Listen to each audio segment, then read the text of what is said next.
Hello friends, welcome to MOM, the Hindu News Analysis presented by DEEKSHA SPACE. Today in this session, we are going to look after December 23rd, 2020, the Hindu newspaper.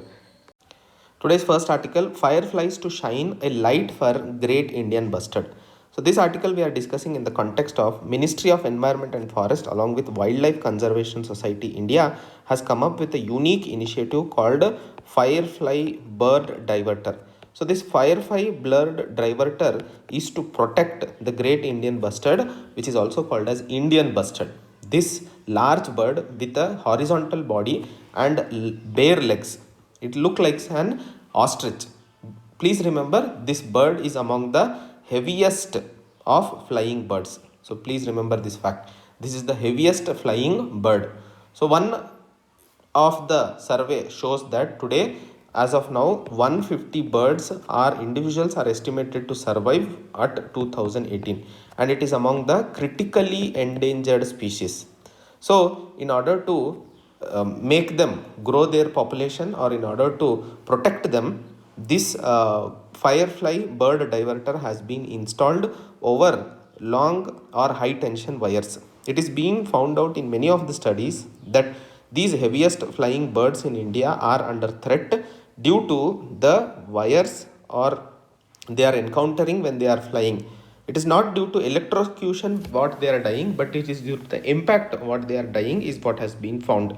And since they are critically endangered, as of in 2018, we are finding only 150 species or individuals being estimated.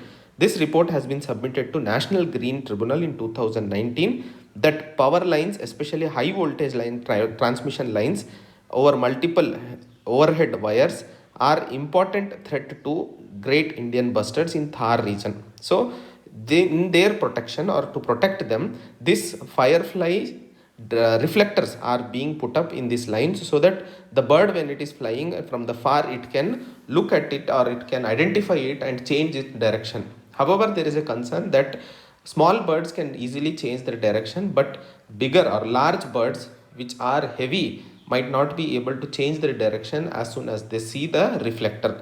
So this firefly bird reflector is called so because they look like fireflies from a distance. They are shining over the power lines in the night when these birds will be flying. So this has found few of the successful results in Rajasthan region where it has been tried out and at around 1813 firefly bird diverters are being installed at a stretch and this model has been successful and that is where the model has also got approval from International Union for Conservation of Nature Species Survival Commission, that is bird specialist group, also bustard specialist group. So this article need to be understood in that direction, what messages or what initiatives are being taken in order to protect the great Indian bustard in Indian subcontinent from this overhead high transmission lines. Next article, Western Ghats home to 3,387 leopards. This article we are discussing in the context of status of leopards in India report has been released by Ministry of Environment, Forest and Climate Change. This report, which is stating that Western Ghats is home to at least 3,387 leopards, out of which Karnataka is at the highest. Karnataka has around 1,783, followed by Tamil Nadu, which has got around 868. Next in the line is Kerala, which has got 650, and Goa has got 86.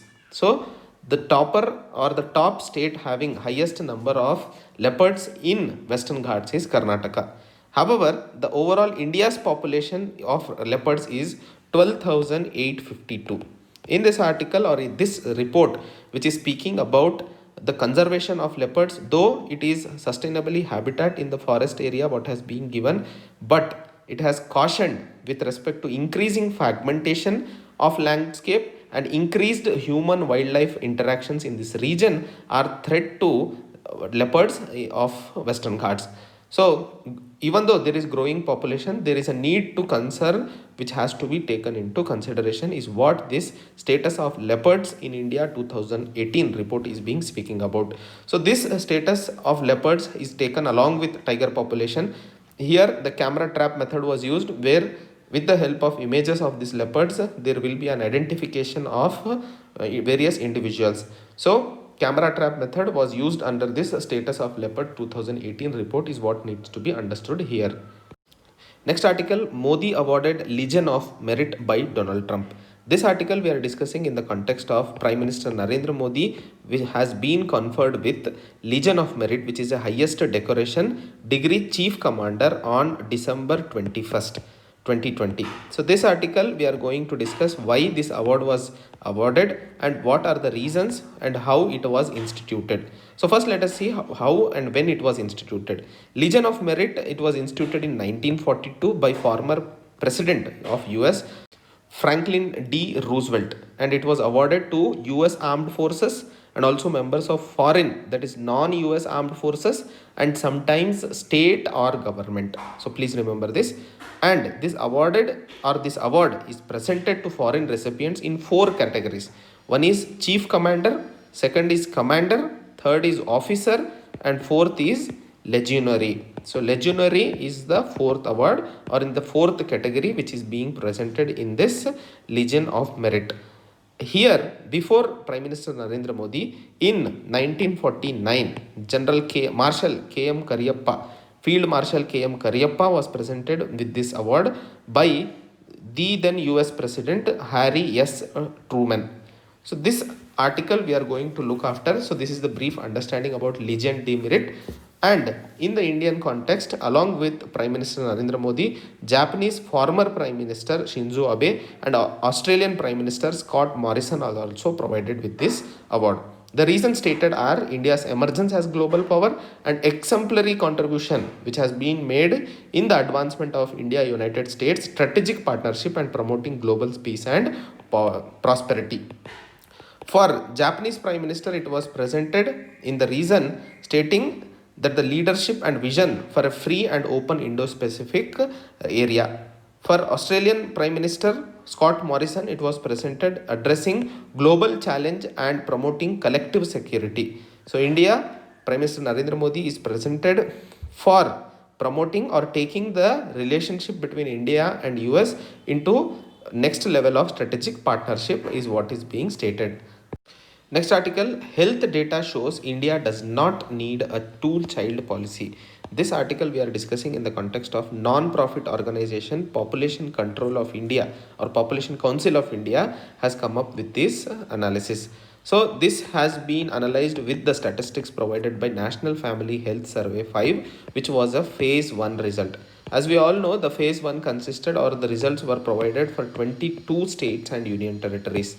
Out of this, 17 were states and 5 were UTs for your information. So there are concerns with respect to population explosion and the need for two-child policy which are being discussed in the present context.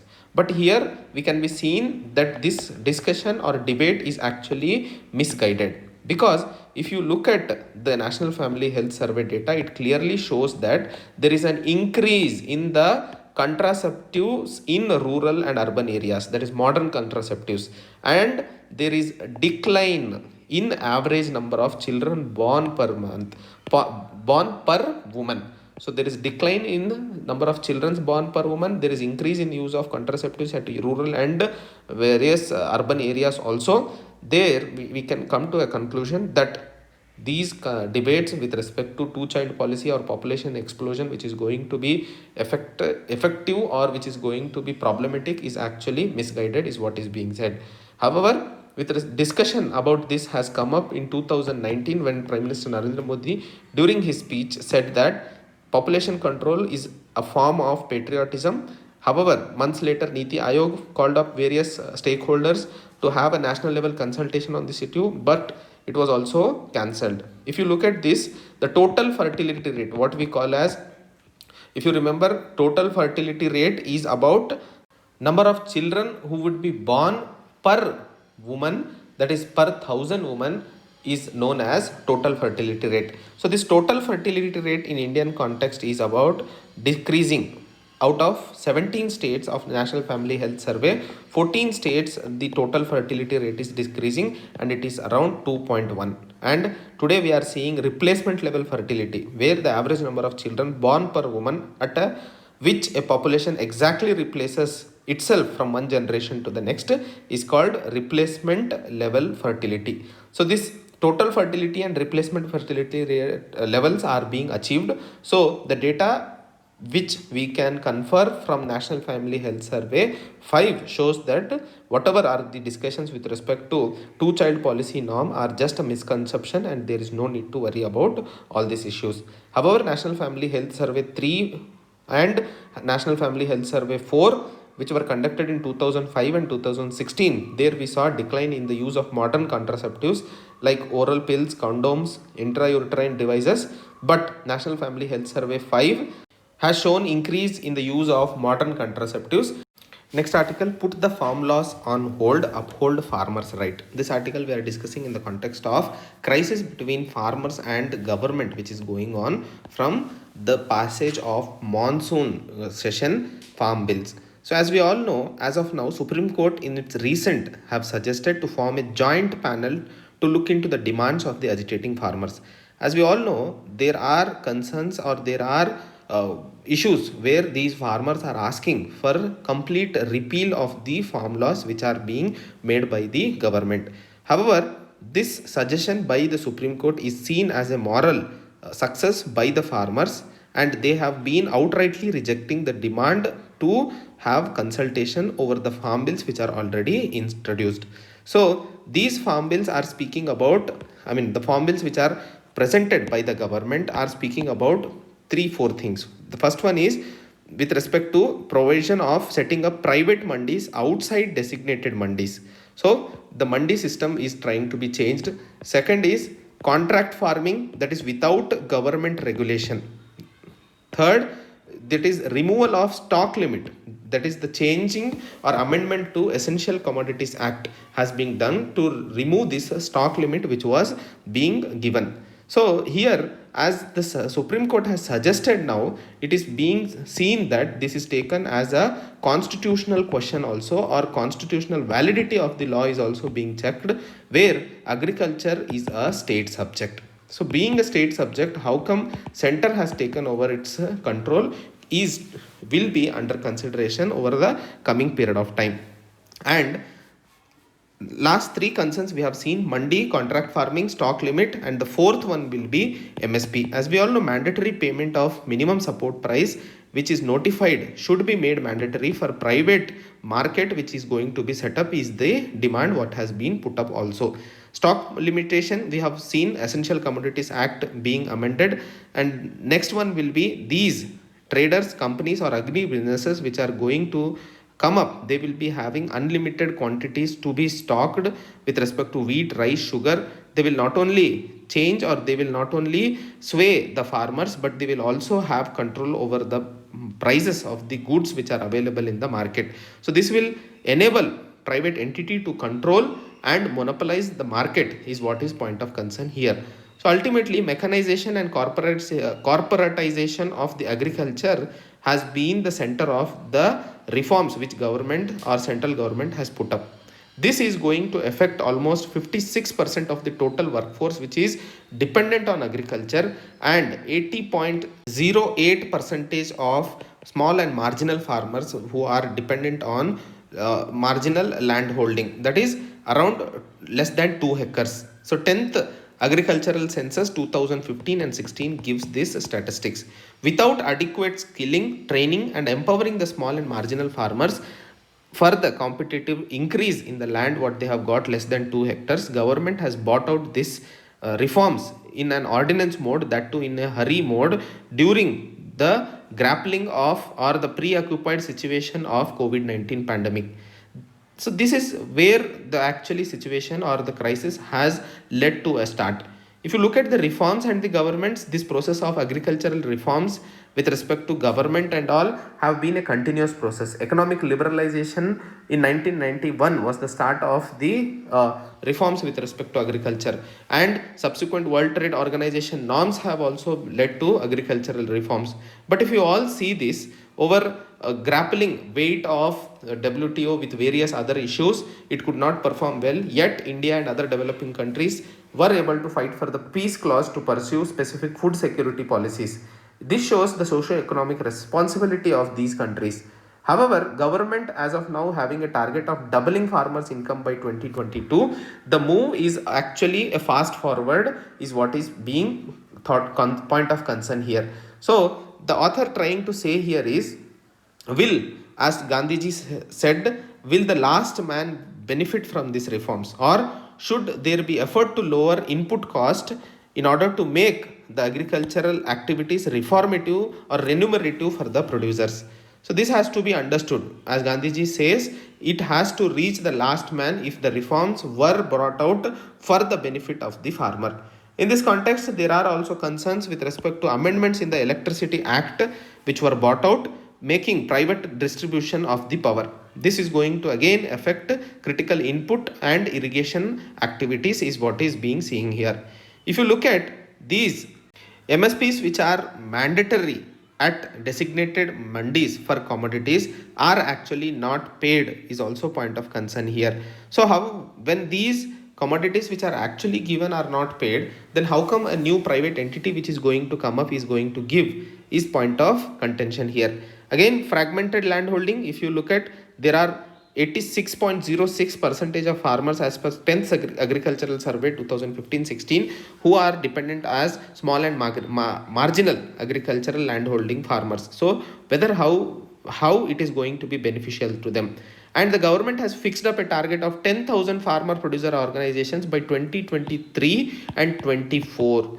This raises another point of concern. When FPOs will be registered as a company or cooperative to run farming or business, they will have the requirement of hiring services of experienced resources institutions as promoters. These promoters can belong to private companies or NGOs or arm of mega companies or agri businesses. They will know how to avail government grants, tax rebates, and can leverage official schemes. Thus, agri business can have its foot in the door even before FPO is registered. These FPOs were actually floated 2 decades ago. As of now, we can see there are around 881 FPOs which are already in working condition. As we all know, the author here trying to say is to put on hold the formulas which government has bought out and look out for a legislation and or contentious legislation and initiate widespread, transparent, participative consultation with all stakeholders including Gram Panchayats to arrive at an informed decision by consensus. So this is what needs to be taken care. However, the previous National Advisory Council, which was meant and made possible to come up with very successful programs like MG Narega, National Rural Employment Guarantee Act and National Food Security Act are an example that how a process or reform which is initiated consisting of all the peoples or all the stakeholders will give a positive or fruitful result is need to be understood here. Next article, pandemic resilience. This article we are discussing in the context of the recommendations or report of Parliamentary Standing Committee on Home Affairs, which has asked for a comprehensive public health act. As we all know, this COVID-19 pandemic has disclosed a weakness with respect to fragmented health system. The National Health Profile 2019 showed that only 0.55 government hospital beds are available for every 1,000 people. This left millions of people to get into highly commercialized private sector with very less regulatory outside. If you have seen during lockdown, we saw that many of the urban people left urban cities and moved to rural areas in order to protect themselves from getting affected from the disease. But rural area has got very less facilities with respect to health. That is where the Parliamentary Standing Committee on Home Affairs is asking for an omnibus law, that is the single law which will look after the facilities of hospital and the anti-profiting work or legal regulations which are required to control the private hospitals. Because we saw with respect to insurance also there were concerns which were raised. Insurance companies should also be given is point of concern what is being asked here. As we all know, India has entered into sustainable development goal, but there are continuous efforts or there are no any issue talk with respect to making right to health a full legal and justifiable right under national health policy, which is need to be considered. So there are few recommendations or few things which needs to be remembered. First, since India is part of sustainable development goal and committed towards it, the necessity of making right to health as a full and legal and judicial right or justiciable right under national health policy is need of our. Second, if you see the insurance sector, which actually refused few of the cashless benefits of COVID-19, should have been taken care, and insurance regulators IRDA has set up a maximum age or entry of standard policy, that is 65 years of age. This age factor for insurance should be removed because they are also most suffered during this session. Second, there has been recommendations from long time, that is from planning commission itself, with respect to equitable framework how to be established. This equitable framework can be established only when it is a tax funded system, that is government being single and sole payer to care providers. So this equitable framework has to be worked on, because only then the exploitation of patients by private hospitals will not happen. So there is need of these three things in order to improve the situation with respect to health in Indian context. Next article, delaying the inevitable. This article we are discussing in the context of yesterday's The Hindu newspaper analysis, where we saw that the Insolvency and Bankruptcy Code 2016 has been extended till March 31st, 2021. This started during March 24th, 2020, where the COVID-19 pandemic led to a lockdown announcement over the country. At that point of time, the loan defaults were which were considered for insolvency were increased from 1 lakh to 1 crore. However, over a period of time, if the situation continued, the government gave a hint that it can be increased for the other provisions also. In the month of June, an ordinance was passed where it debarred insolvency proceedings both voluntarily or by creditors for defaults arising after March 25th, 2020, which was for a period of 6 months. In the month of June, it was launched, and however, it was extended till December 25th. So this was the deadline. However, now it has been extended till March 31st, 2020 is what is being the news we have read till yesterday. So in this article, we are going to look after how this is going to work out for the government and economy. If you look at the government's proclamation of V-shaped economic recovery is not going to be possible if these kinds of concessions are given. And there is a time that, okay, few sectors like small and medium industries are struggling, but instead of that, considering all other industries also which are large and having good capital should not be taken into insolvency is not understood, because those who are under stress can be given an option of insolvency waiver, but not all is what author is trying to say. Along with this, if the economy has to be bought into working, the insolvency processes have to be given an option if a creditor or debtor is not ready and he wants to give up, because exit option has to be made possible, because when a business is going down, his share value as he waits will go down only, it will not improve. So there should be an exit methodology which should be made available rather than making him wait and die over there. So that is what is the point of understanding which needs to be developed over here. This method or this step of government extension of Insolvency and Bankruptcy Code 2016 till March 31st is a good move, but not for all is what is point of concern author is trying to say here. So next article, 5 years since Paris, an opportunity to build back better. This article we are discussing as December 12th is marked as 5th anniversary of Paris Agreement, which was signed in 2015.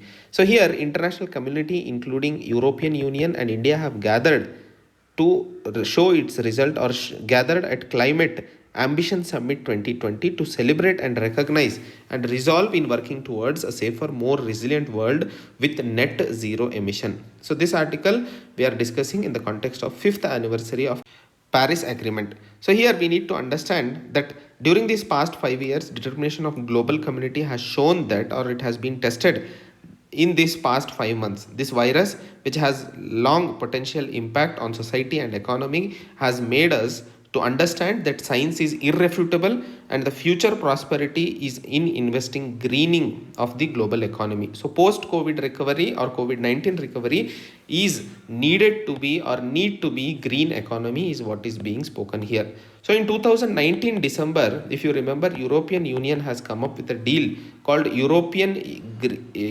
Green Deal. this was a new growth model and roadmap to achieve climate neutrality by 2050, and on December 11th it was finalized that European Union will reduce its target or carbon emission by 55% of 1990 levels. So, and in this context, it has decided to invest dollars, trillions of euros in order to address climate change. If you look at all this, the cost of solar photovoltaic cells has declined during this period by 82%, that is 2010 to 2019.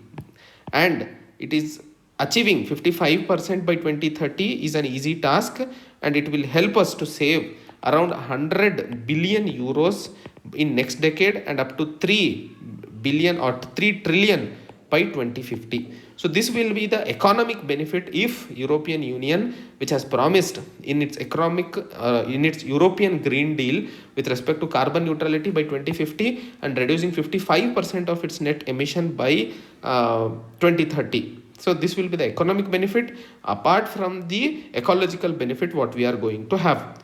In this all this, India is a major player in enduring this roadmap or in this path, and there are changes, rapid developments with respect to solar and wind energy which we have seen in the last few years, and India has shown that we will be working hard with respect to the changing prospects and making successful the Paris Agreement what we have thought of.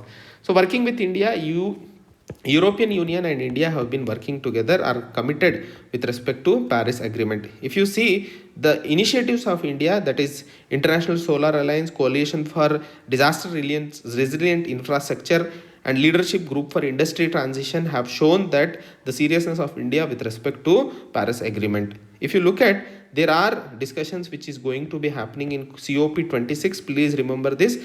The next Paris Climate Agreement session or meeting is COP26, which will be happening in Glasgow, that is in the month of November, based on climate change. COP15, it will be happening in Cunningham, that is which is based on biodiversity. So if you see all this, there are chances in COP26 there will be discussions with respect to $100 billion of climate financing which will be done in order to help the developing countries who are finding it difficult to finance their sustainable projects. Along with that, there are other issues which will be discussed. So a good public policy are indispensable but are not sufficient. We all need to foster small individual actions in order to achieve a bigger collective impact. So this needs to be understood by all the countries around the world, because we all share beyond borders and species, that is our planet, which is what is being spoken here in this article. This is all about today's The Hindu newspaper analysis, friends. We'll meet together again with tomorrow's edition. Till then, take care of your health. Jai Hind, Jai Bharat.